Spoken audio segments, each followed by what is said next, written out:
My daughter's only been back in school for the last week and a half, and she's already got some kind of nasty cold. So today, since she's feeling under the weather, I'm going to make some pho if you want to tag along. So we adopted a cat today, and while I was out and about getting the essentials that I needed for the kitty, I also picked up a rotisserie chicken because my daughter said she wasn't feeling well. And whenever we're not feeling well around here, I always make pho. Whew! This bad boy is so juicy, it's just falling apart. We've got all these beautiful juices here. We're not going to waste those. We're going to throw those in a nice big pan. Go ahead and separate all of the chicken from the bone. The bones we're going to throw in our pan. This is a 7-quart pan. Now keep in mind, as you cook this soup, the broth will reduce. You want to keep it around 3/4 of the way full, so you have to add water as you go. This is called palm sugar. The container looks like this. I get it at the Asian market. You can also use rock sugar or just regular sugar if you can't find this. Go ahead and add one of those, or you would add like 2 tablespoons. Fish sauce, this is the brand that I like. You can use whatever brand you prefer. Now I tend to go a little heavy-handed on the fish sauce. I use at least probably close to 1/4 of the cup, but if you're not used to these flavors, less is more. But in my case, more is more. I did have to go and pick up more stuff at the Asian market because, as you can see, I'm almost out of fish sauce. And I was almost out of a few other things. Plus, I picked up some stuff I probably didn't need, but I wanted it anyway. So let's see what I got.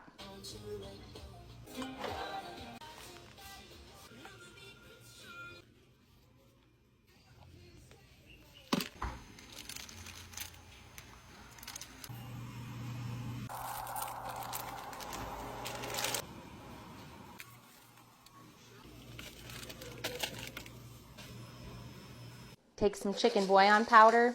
This is optional, but I like my pho really flavorful. So about 2 spoonfuls of that. MSG, which is make sheet good.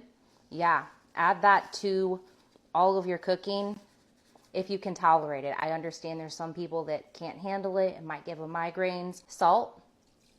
Not too much though, since we already added the fish sauce, which is salty, and the bouillon powder. This is white pepper. We're going to take some of that. Take this and get this going on your stove on medium heat. Next, we're going to prepare our aromatics. I have ginger. Toss that into a cast iron skillet. If you don't have a cast iron skillet, you can also use a baking sheet. I have about half of a white onion that was hanging out in my fridge, and then garlic, 1 head of it. This is not traditional in pho. I just like to use it in my recipe. All of that is in my cast iron skillet. I'm going to roast this in the oven at 375 degrees for about 35 to 45 minutes. Just keep an eye on it. You want all these pretty much cooked. This is my favorite spice packet to use when I make pho. It also comes with a little cheesecloth that you don't put in the pan. You're going to toast these off. It only takes a few minutes. That makes your broth so much more aromatic. So toast those off. My aromatics are toasted off. So speaking of Flurry, the new member of our family, I'm going to show you a little video of him because he is so cute. He is such a lover, and he acclimated to the family so quickly. I mean, when he got let out of his carrier, he only meowed like the nervous meow for maybe a minute, and then he made himself at home.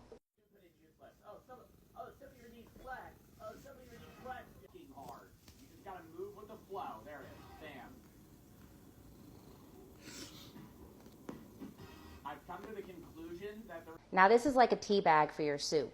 Go ahead and dip this in here, just like that. My aromatics are done. I'm going to add those into my broth. Turn this down to medium-low and let this finish cooking for at least 2 more hours. These are my favorite pho noodles. You do have to soak these for at least 30 seconds in some hot water. I've already done that, so we're gonna go ahead and serve this up. We've got that chicken. Go ahead and strain your broth right over top of that. I like to run it through a strainer to catch any of those impurities. I have some quick pickled red onion, green onion.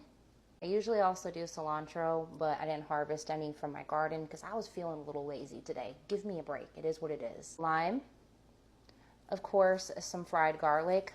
That's the good stuff. Hoisin, sriracha. Ooh, yes.